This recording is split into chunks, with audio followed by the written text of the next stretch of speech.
2032. Le vent de l'indépendance souffle sur le Québec. Le soleil printanier baigne Montréal d'une douce lumière.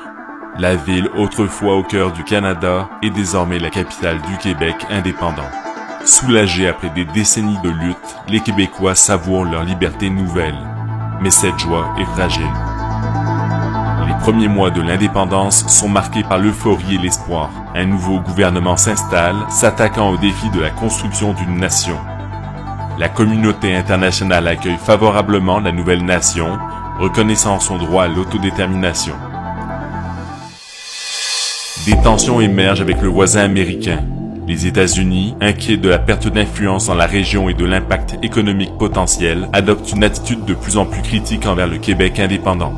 De plus, l'accès illimité du Québec aux ressources d'eau douce attise la convoitise de son voisin du Sud, aux prises avec des périodes de sécheresse de plus en plus prolongées et une raréfaction de l'or bleu. Les incidents frontaliers se multiplient. Des exercices militaires américains de grande envergure près de la frontière créent un climat de peur et d'incertitude au sein de la population québécoise. Les tentatives de désamorcer la situation par la diplomatie échouent. Sous prétexte de protéger la stabilité régionale et de maintenir l'ordre, les États-Unis lancent une invasion éclair du Québec.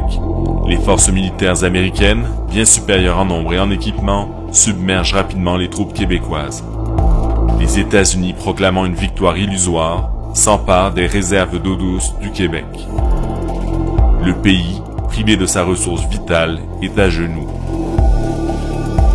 Le Québec est désormais une province américaine. Le gouvernement québécois élu est démantelé, remplacé par une administration américaine provisoire. La résistance s'organise, mais elle est vite réprimée par les forces d'occupation. La vie quotidienne des Québécois est bouleversée. La culture et la langue française sont marginalisées au profit de l'anglais. Les libertés civiles sont restreintes, un sentiment d'oppression et de désespoir s'empare de la population. La résistance s'intensifie. Des groupes clandestins mènent des opérations de guérilla contre les forces américaines. Le soutien international à la cause québécoise grandit, mais les États-Unis brandissent leur puissance militaire pour décourager toute intervention. Le destin du Québec demeure incertain. La soif de liberté du peuple québécois brûle toujours, attendant le moment opportun pour se libérer et reconquérir son destin. L'avenir du Québec est suspendu à un fil, pris entre le rêve d'une nation libre et la réalité d'une domination étrangère.